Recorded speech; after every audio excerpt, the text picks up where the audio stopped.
Doctors and nurses, have you ever witnessed a couple have a child that was obviously not the father's? If so, what happened? My aunt works as a nurse in the maternity ward, and she told me about this one couple that came in who were both very dark-skinned. They were excited to have their baby, but when the baby was born, it was shocking.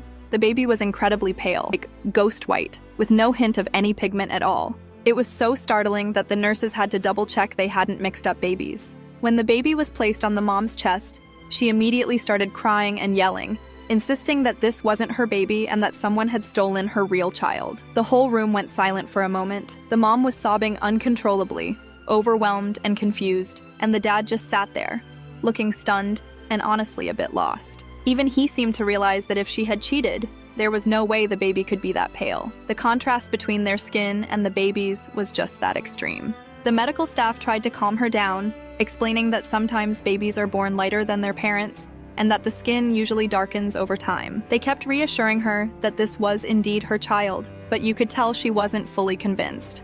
The whole situation was tense, with the family on edge and the nurses doing their best to handle it delicately. Later on, the dad called his mom, probably hoping for some kind of explanation or reassurance. That's when she mentioned something the couple hadn't considered. They had a second cousin in the family who was albino.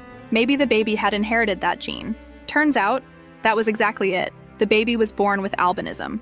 Once they understood what was going on, things started to settle down. The mom's tears were from shock and confusion, but eventually the reality of the situation set in.